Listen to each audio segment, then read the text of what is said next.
What's going on, everybody? Welcome to episode 10 of the We Fought Back series, where today I will be talking about the Pointe Coupee Conspiracy of 1795. In April 1795, a number of slaves were arrested at Pointe Coupee for planning a revolution. Their idea was to set fire to a shed on the Julian Poydras estate.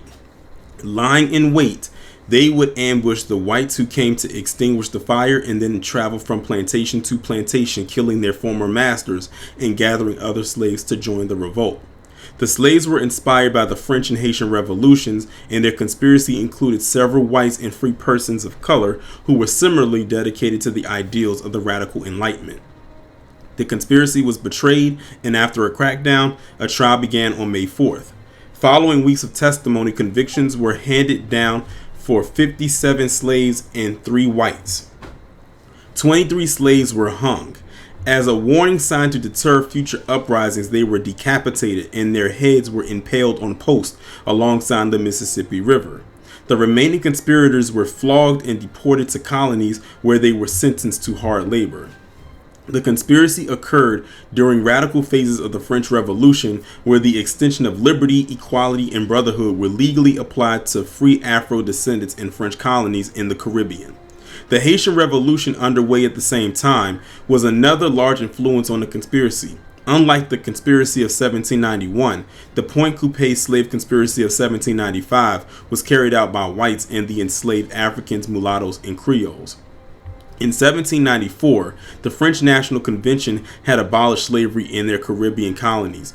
This news was widely publicized in English, French, and Spanish throughout the Caribbean. It also reverberated intensely in Louisiana due to the geographic, economic, and cultural proximity to Caribbean. Louisiana, under the jurisdiction of Spain until in 1795, moved toward policies of more humane treatment of the enslaved in an attempt to limit discontent and rebellion. The hope was that with these policy changes, there would be no need to abolish slavery altogether. The enslaved were well aware of the war and political tension between the French and Spanish colonial governments.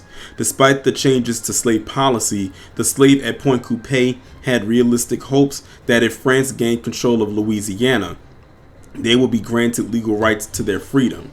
The legal decree of the abolition of slavery in French colonies fueled rumors, news, and meetings energizing the conspiracy. Many travelers and free mulattoes came upriver from the Caribbean declaring that the king had freed all the slaves. But it was the masters of the post who had not followed the decree, thus denying the enslaved their freedom. In clandestine meetings, the enslaved at Pointe Coupee spoke of desires to revolt like the revolutionaries in Le Cap or Saint-Domingue.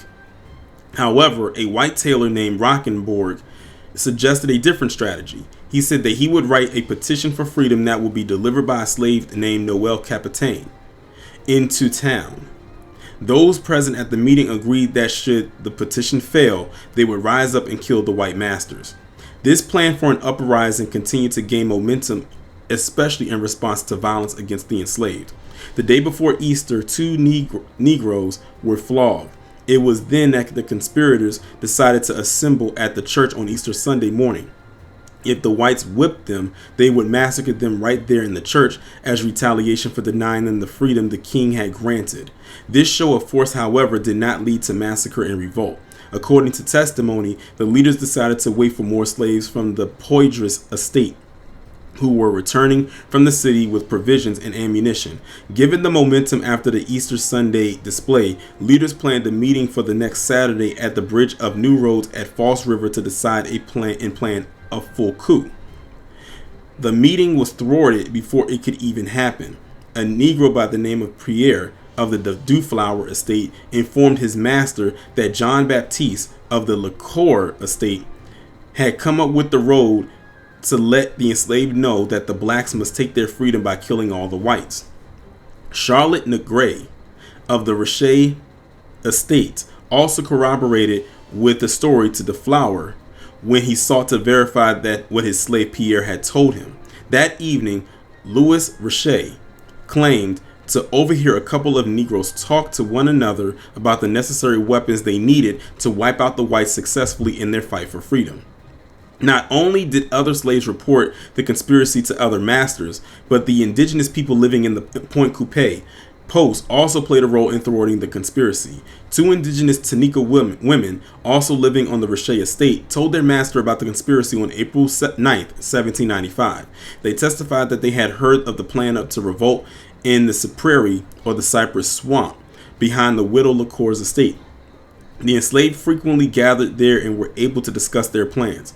They intended to burn a cabin in the Poydras estate so that when the whites arrived, the enslaved would attack and kill them.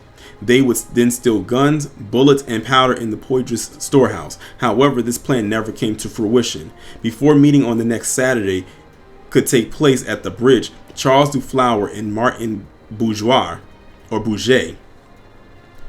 informed the Pointe Coupee militia officer Alejandro de Blanc about the rumored revolt. Antoine Saracen, a Creole enslaved at the Poydras estate, and others were arrested for conspiracy to kill the whites. Upon the arrest, a second plot within the conspiracy formed in order to free Saracen and the others before they were moved away from the district. This plot to attack the patrol, initiated by Joseph Mina, was also thwarted by other slaves informing their masters about the plans. According to the testimony, there are conflicting stories about who the true leader of this second plot was. Joseph Mina shared his plot to free the arrested conspirators with John Baptiste, a slave on the widow LaCour estate. John Baptiste told Joseph Mina to share his plans with the slaves on the Godot estate to rally up additional support. However, once the Godot slaves heard of the proposal, they informed their master immediately. According to the testimony upon his return from the Godot estate, Joseph Mina said he was fearful that the plot had been discovered, and he wanted to flee. He and Louis Bordelon, another slave, ran away in fear of being arrested for the plot. They fled despite John Baptiste's promise that if he were arrested, he would not give up Joseph's name. The escape was to no avail. The two slaves were captured near the east bank of the Mississippi River by Frederick Riche. The trial for the conspiracy began in Pointe Coupee on May 4th of 1795. Within a month, 23 of the 57 convicted slaves had been hanged for their plans to massacre white plantation owners to gain their freedom. And that is going to conclude episode 10 of the We Fought Back series. Be sure, if you haven't done so already, to go ahead and check out the We Fought Back series playlist so you can get caught up or recap previous episodes. And be sure to tune in next Wednesday at the same time, 11 a.m. Eastern Time, for episode 11 of the We Fought Back series. Be safe and be one.